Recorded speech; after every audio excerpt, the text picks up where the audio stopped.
नमस्कार दोस्तों, मैं हूँ आरती प्रजापति यूट्यूब चैनल पर आप सभी का हार्दिक स्वागत करती हूँ। दोस्तों, हमारे इस चैनल पर ईजी से नेट की पेपर 1 और पेपर 2 की साइकोलॉजी सब्जेक्ट की प्रिपरेशन कराई जा रही है। यहाँ पर हम देखने वाले हैं आज साइकोलॉजी के बारे में, जो हमारा यूनिट फर्स्ट चल रहा है, जो यूनिट का नाम है मनोविज्ञान का आविर्भाव, और ये हमारी 5वीं क्लास है, जहाँ पर आज हम देखने वाले हैं समाकलित योग के बारे में। दोस्तों, समाकलित योग के बारे में जानने से पहले एक बात आपको बता देती हूँ। अगर मेरे वीडियोस आपको पसंद आते हैं तो उसे लाइक कीजिए, शेयर कीजिए, और हाँ, अगर मेरी चैनल पर आप नए हैं तो इस चैनल को सब्सक्राइब करना ना भूलिए। चलिए दोस्तों, देखते हैं समाकलित योग के बारे में।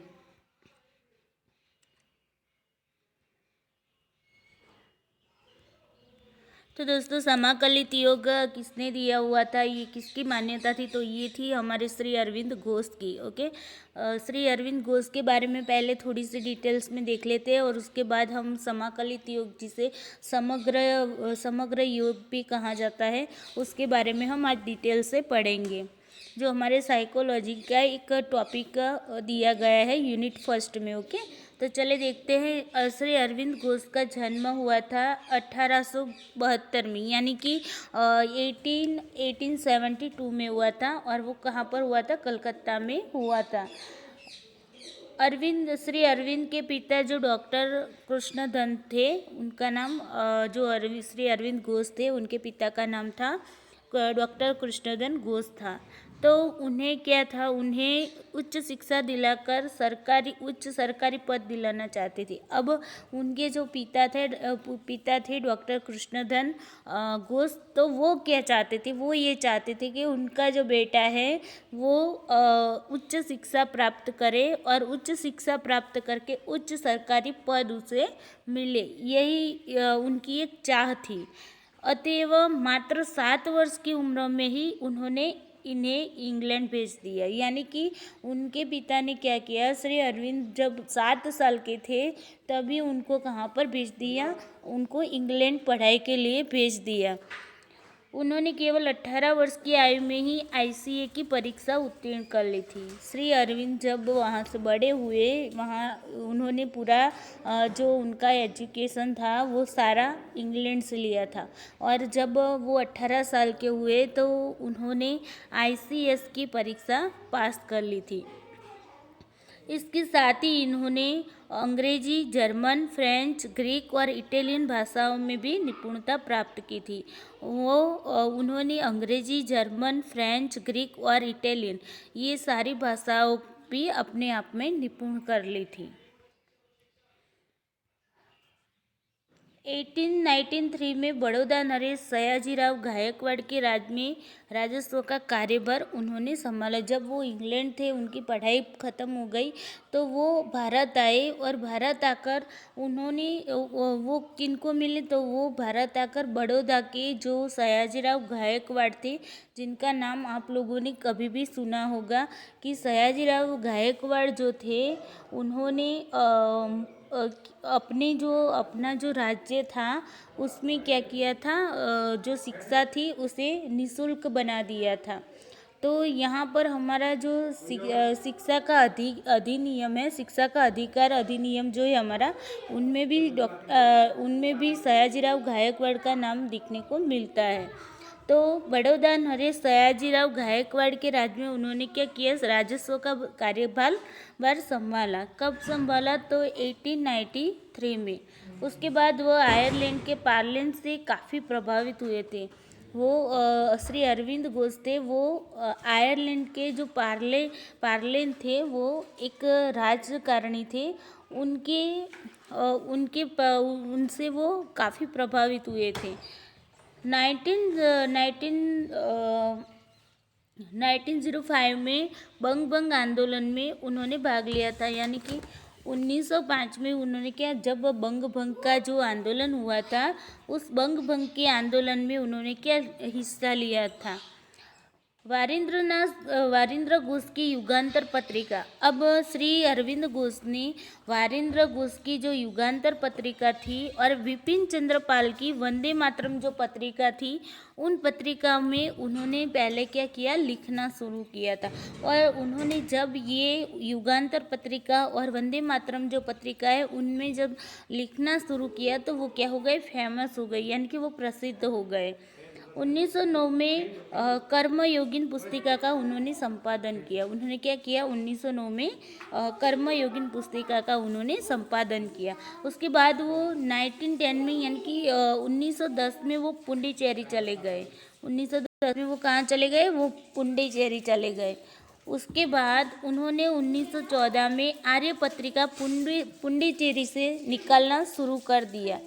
उन्होंने क्या किया, 1914 में आर्य पत्रिका नामक जो पत्रिका है उन्होंने पुंडीचेरी से निकालना शुरू कर दिया।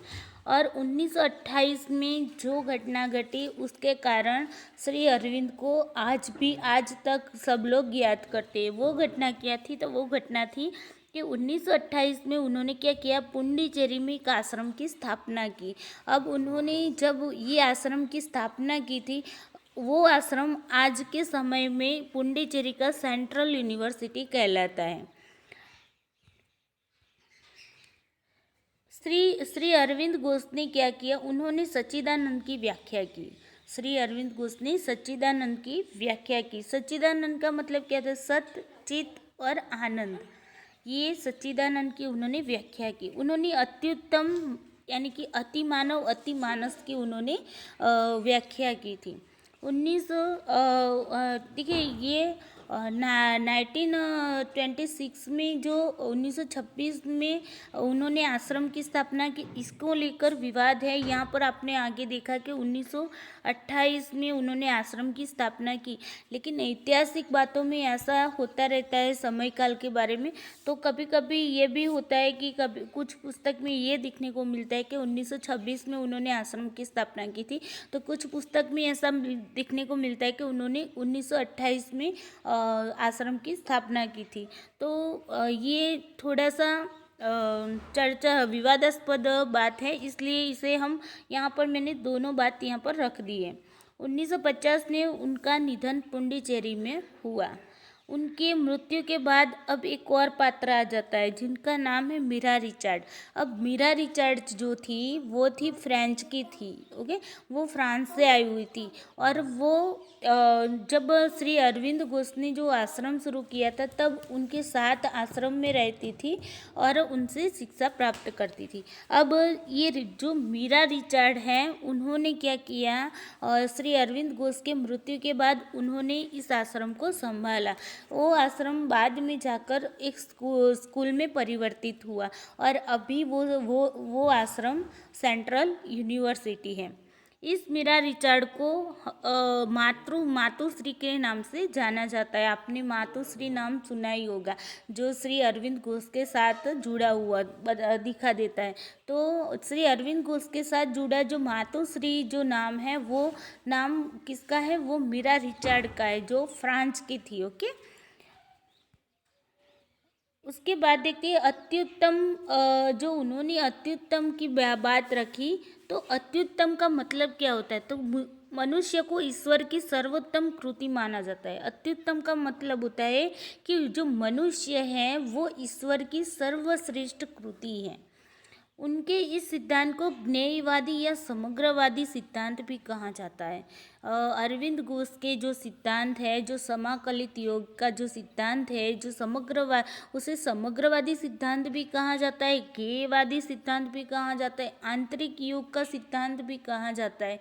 तो इनके सारे नाम हैं वो आपको याद रखने, अगर कोई भी नाम पूछा जाए तो आपको पता होना चाहिए। उनके इस सिद्धांत को सुख दुख आरोह अवरोहण का सिद्धांत भी कहा जाता है। जो अरविंद घोष का जो ये समग्रवादी सिद्धांत है, समाकलित योग का जो सिद्धांत है, उसे ज्ञेयवादी, समग्रवादी, सुख दुख आरोह अवरोहण का सिद्धांत भी कहा जाता है। उन्होंने 4 बातें बताई। उसमें उन्होंने बताया कि एक ईश्वर होता है, उसके बाद आध्यात्मिक प्रवृत्ति, वस्तु और मनुष्य, ये है उनकी जो मनुष्य से लेकर जो ईश्वर तक की जो प्रक्रिया सफ़र होता है, ये ऐसे होता है कि मनुष्य होता है वो क्या करता है, वस्तु को आत्मसात करता है, उसके बाद वो क्या करते हैं, आध्यात्मिक प्रवृत्ति करते हैं, आध्यात्मिक प्रवृत्ति के बाद वो ईश्वर से मिल जाता है, यानी कि ईश्वर तक पहुंच जाता है। उन्होंने ज्ञान की दो बातें बताई। उन्होंने ज्ञान की दो बातें कौन सी बताई? एक उन्होंने बताई द्रव्य ज्ञान, जिसे हम क्या कहते हैं, भौतिक जगत। जो हम देख रहे हैं, जिस जगत में हम जी रहे हैं, उसे हम क्या कहते हैं, भौतिक जगत। तो उन्होंने इस भौतिक जगत को क्या कहा, द्रव्य ज्ञान कहा। और एक दूसरा ज्ञान उन्होंने बताया, वो आत्मज्ञान। आत्मज्ञान क्या है? जो आध्यात्मिक जगत है, जो हमें दिखाई नहीं देता है। भौतिक जगत जो है वो उसे हम देख सकते हैं, लेकिन आध्यात्मिक जगत है उसे हम देख सकते नहीं है, सिर्फ क्या कर सकते हैं, उसे हम फील कर सकते हैं, अनुभव कर सकते हैं, अनुभूति कर सकते हैं। तो उन्होंने ये दो ज्ञान की बातें बताई। एक का ज्ञान उन्होंने बताया द्रव्य ज्ञान, और दूसरा ज्ञान उन्होंने बताया आत्मज्ञान।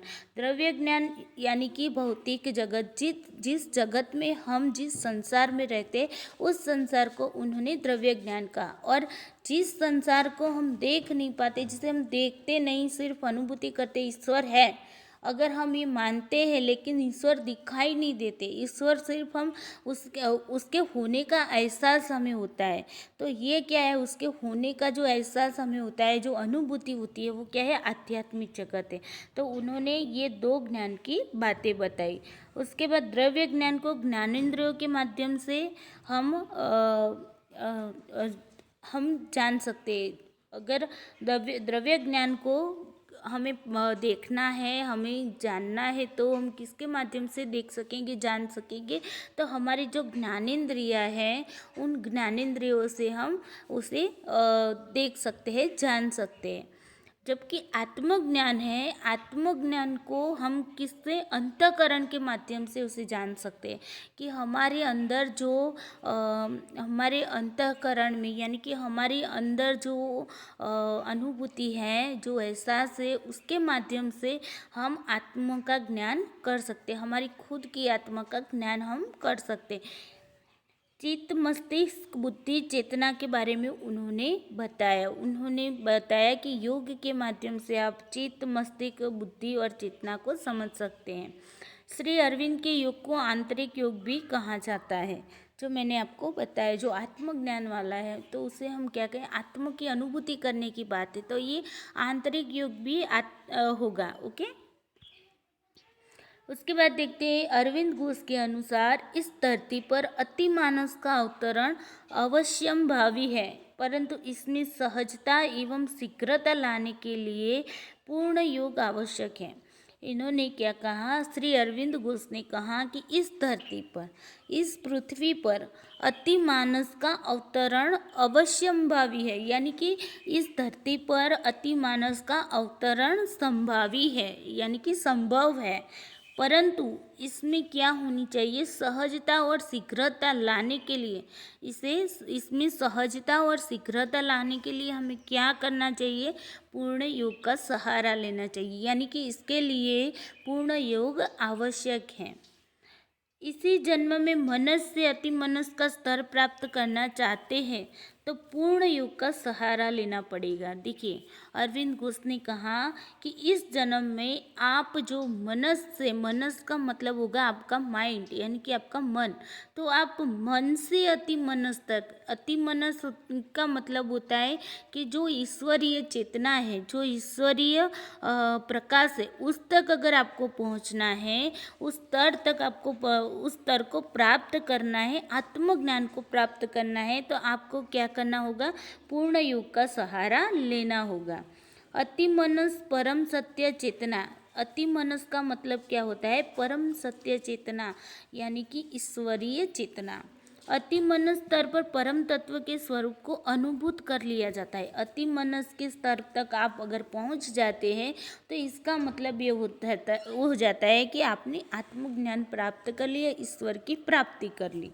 जीव अपनी चेतना में अंतर्निहित ईश्वरीय चेतना का साक्षात्कार कर लेता है। अगर आप अति मन स्तर तक पहुंच जाते हैं तो क्या होता है कि आपकी आत्मा का परमात्मा से मिलन हो जाता है, यानी कि आपको ईश्वरीय चेतना का क्या हो जाता है, साक्षात्कार हो जाता है। मनस अति मनस का ही निम्नतर रूप है। मनस और अति मनस एक दूसरे के विपरीत नहीं है। मनस जो अति मनस जो ईश्वरीय चेतना है उसका एक छोटा सा रूप है, वो मनस है। यानी कि हमारी जो आत्मा है वो क्या है, ईश्वरीय चेतना का एक छोटा सा टुकड़ा है। मनस तथा अति मनस के बीच का भेद केवल सत्य को ग्रहण करने का है। यानी कि जो अति मनस होता है वो क्या करता है, वो सत्य को ग्रहण करता है, और जो मनस होता है वो सत्य को ग्रहण नहीं करता है।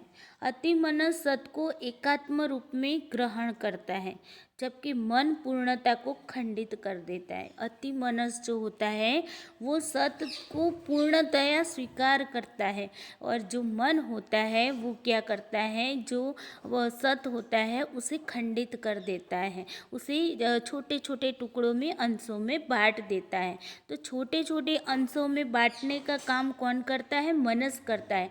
और उन छोटे छोटे टुकड़ों को बांटने का काम अगर देखो मनस ने किया है तो अति मनस क्या काम करेगा, उन छोटे छोटे टुकड़ों को क्या करेगा, एक करने का काम करेगा।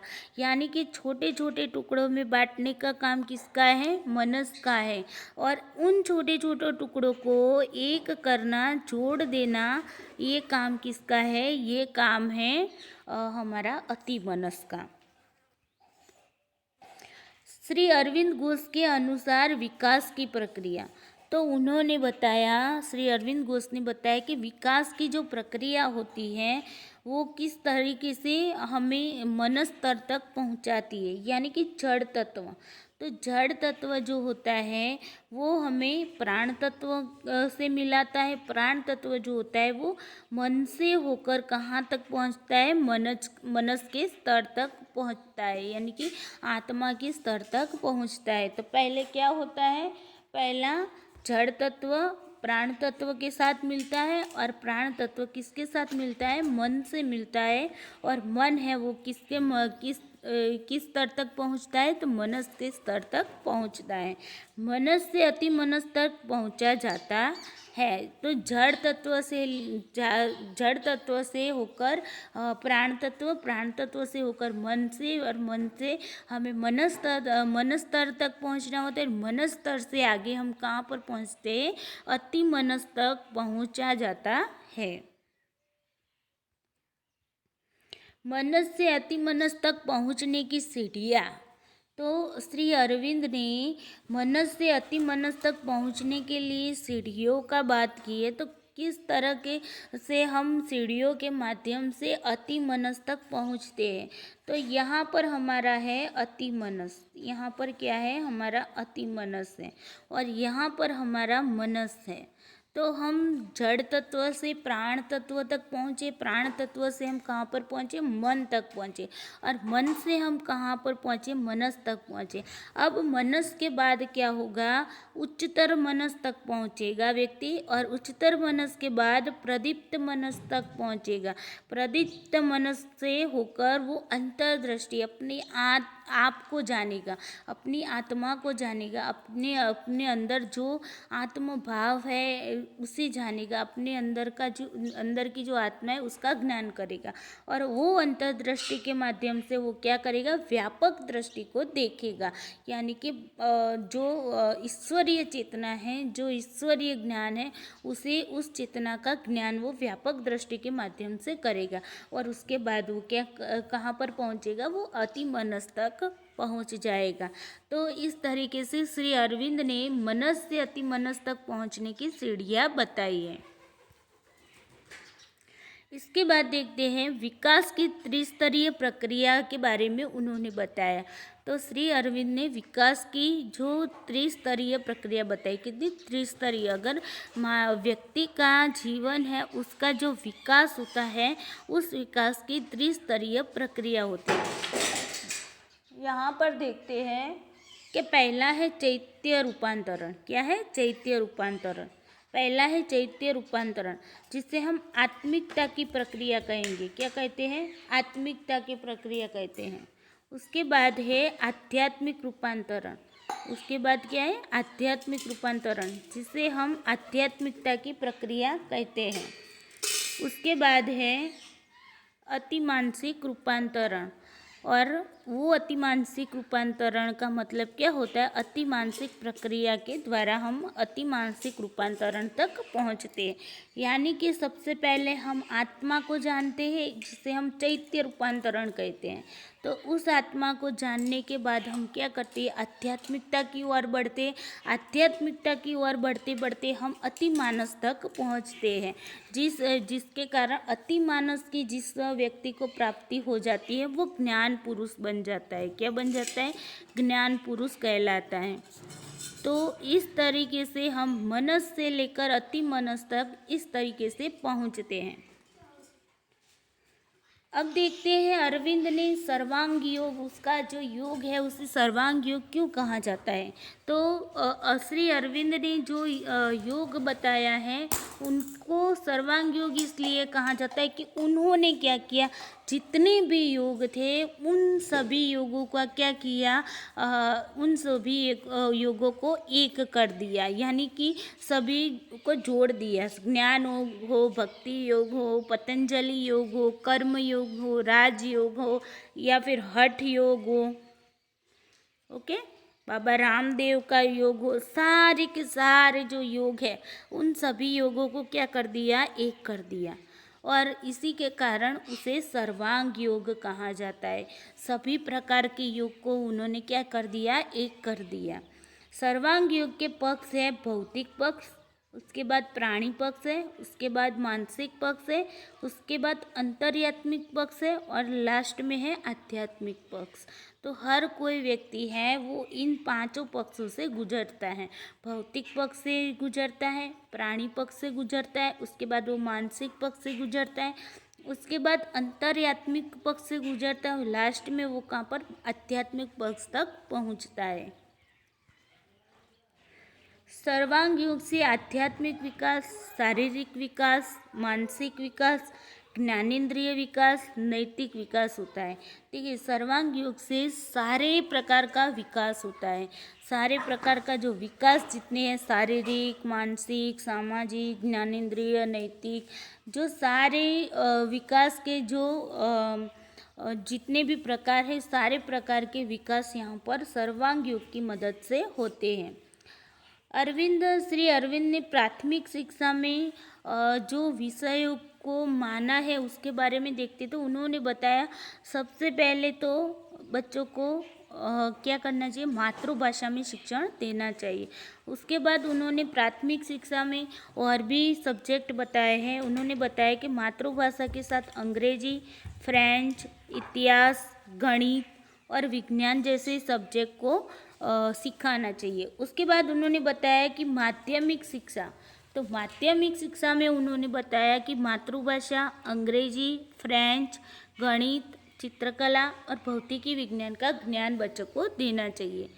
उच्च शिक्षा में उन्होंने भारतीय और पाश्चात्य दोनों ही शिक्षा को स्वीकारा है। उन्होंने बताया कि उच्च शिक्षा में बच्चों को फ्रेंच, अंग्रेजी, मनोविज्ञान, गणित, भौतिकी, रसायन विज्ञान और अंतर्राष्ट्रीय विषयों को भी जोड़ देना चाहिए। तो इस तरीके से उन्होंने प्राथमिक, माध्यमिक और उच्च शिक्षा के बारे में भी बताया है। उन्होंने योग, क्रमिक क्रिया, स्वाध्याय, मौखिकी, वार्तालाप, इन सभी बातों को स्वीकारा है। उन्होंने जो शिक्षा की जो प्रक्रिया होती है वो किस तरीके से होती है उन विधियों के बारे में भी उन्होंने बताया। तो उन्होंने शिक्षा की विधियों में बताया कि करके सीखना चाहिए, यानी कि बच्चों को कुछ कार्य करना चाहिए और उससे खुद से बच्चा सीखना चाहिए। सहयोग, तो सहयोग के साथ बच्चा सीखना चाहिए। स्वतंत्रता देनी चाहिए उसे सीखने के लिए। उसके साथ प्रेम एवं सहानुभूति रखनी चाहिए। उसे जिसमें रुचि हो उसी विषय में उसे पढ़ना सिखाना चाहिए। मातृभाषा में उसको शिक्षण देना चाहिए, उसे स्वाध्याय का भी मुहावरा कराना चाहिए। तो ये सारी विधियाँ उन्होंने शिक्षण के लिए दी है। शिक्षण के सिद्धांत को इन सभी विधियों को माना, परंतु रटने की विधि को उन्होंने क्या किया, अस्वीकार किया। उन्होंने बोला कि करके सिखाओ, स्वतंत्रता से सीखने दो बच्चों को, प्रेम और सहानुभूति से उसे सिखाओ, उसको सहयोग करो सीखने में। सारी बातों को, सारी विधियों को इन्होंने अपनाया, लेकिन उन्होंने क्या किया, रटने वाली जो विधि है उनका क्या किया, अस्वीकार किया। निर्देशक स्वामी की जगह जो सिखाने वाला होता है उसे निर्देशक या स्वामी जैसे शब्दों का प्रयोग ना करते हुए उन्होंने बताया कि सहायक या पथ प्रदर्शक उसे कहा जाना चाहिए। उन्होंने बताया जो सिखाने वाला है उसे निर्देशक या स्वामी की उपाधि नहीं देनी चाहिए, लेकिन उसे सहायक या पथ प्रदर्शक की उपाधि देनी चाहिए। उन्होंने अपने विषय में बच्चा कैसा होना चाहिए, उसे जिसमें रुचि हो उसमें ही वो आगे बढ़ना चाहिए। बच्चे को माता पिता या अध्यापक के अनुसार ढालना जंगलीपन है। श्री अरविंद घोष ने ये वाक्य बहुत ही अच्छा कहा है। उन्होंने कहा कि बच्चे को माता पिता या अध्यापक के अनुसार डालना जंगलीपन है। बच्चा खुद से अपने आप से जो सीखना चाहता है उसे वही सिखाना चाहिए। अगर बच्चा जो सीखना चाहता है वो उसके माता पिता या अध्यापक नहीं सिखाता है और अध्यापक जो चाहते हैं, माता पिता जो चाहते हैं वही अगर आप बच्चे को सिखाते हैं तो ये क्या कहलाएगा, वो जंगलीपन कहलाएगा। किसी भी प्रकार का विद्यालय अवश्य निर्मित होना चाहिए। उन्होंने कहा किसी भी प्रकार का विद्यालय होना आवश्यक है जिसमें वहाँ का वातावरण कैसा होना चाहिए, विश्व बंधुता की भावना से ओतप्रोत होना चाहिए। यानी कि पूरा विश्व एक है, विश्व बंधुता की भावना हर बच्चे में होनी चाहिए। यानी कि जो भी विद्यालय है उस विद्यालय का वातावरण ऐसा नहीं कि ये भारत देश का विद्यालय है यानी कि वो भारत देश की है सिफारिश करेगा और जो दूसरे देश है उसकी सिफारिश नहीं करेगा, ऐसा नहीं। विद्यालय ऐसा होना चाहिए, उसके लिए सारे देश एक जैसे होने चाहिए। सारे देश के लोग विश्व बंधुता की भावना से विकसित होने चाहिए। ओके, तो ये उन्होंने एक बात बताई थी। उन्होंने दंड एवं दंडात्मक को नकारा है। उन्होंने कहा कभी भी शिक्षा दंड देकर या तो दंडात्मक वर्तन करके नहीं देनी चाहिए। तो दोस्तों ये थी श्री अरविंद के बारे में बहुत सारी बातें, और जो हमारे मनोविज्ञान के टॉपिक के रिलेटेड ये बात थी। तो जो मनस से लेकर अति मनस तक की जो बात की है उन्होंने, उसके बारे में हमने आज सारा पूरा टॉपिक आपको पढ़ा लिया है। अब कुछ बचता नहीं है। उसके देखिए ये मनस से अति मनस तक का जो मनस से जो अति मनस तक का जो सफ़र है उसके द्वारा अति मनस तक अगर आप पहुँचेंगे तो क्या होगा, कि हमारे अंदर जो अहंकार होता है, जो हमारे अंदर वासना होती, काम, जो हमारे अंदर आवेग होते हैं, वो सारे क्या होंगे, अगर आप अति मनस तक पहुंच जाते हैं तो क्या होगे, वो सारे नष्ट हो जाएंगे। और आध्यात्मिक रूपांतरण के अंतर्गत क्या होगी, जीवात्मा में शांति और शक्ति, ज्ञान और आनंद का आगमन हो जाएगा।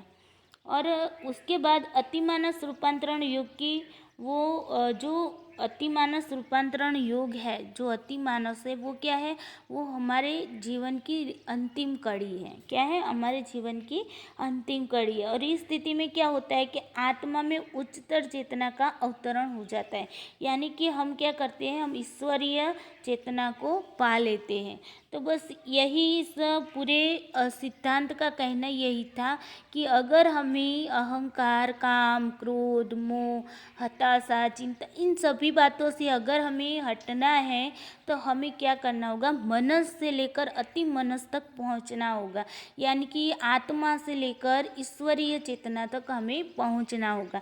यही उनका एक संदेश था, यही उनके जो सर्वांग योग का जो सिद्धांत था वो यही था। और उन्होंने ये बात पर जोर दिया कि अगर आपको मनस से लेकर अति मनस तक पहुंचना है तो आपको क्या करना होगा, आपको पूर्ण रूप से योग को अपनाना होगा, यानी कि सर्वांग योग को आपको अपनाना होगा। अगर आप सर्वांग योग को अपनाते हैं तो निश्चित ही आप मनस से लेकर अति मनस तक पहुंच सकते हैं। यही उनके पूरे का पूरा जो सिद्धांत है उसका कहना, उसका जो सारांश हम कहते हैं तो उसका सारांश यही निकलता है।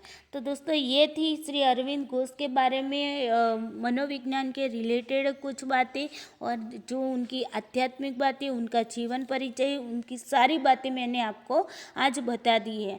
तो यहाँ पर हमारा श्री अरविंद घोष का टॉपिक पूरा होता है। और दोस्तों अगर ये वीडियो आपको पसंद आया तो इसे लाइक कीजिएगा, शेयर अपने दोस्तों के साथ शेयर कीजिएगा, और हाँ मेरे चैनल पर नए हैं तो सब्सक्राइब करना ना भूलिएगा। चलिए दोस्तों कल मिलते हैं। Thank you.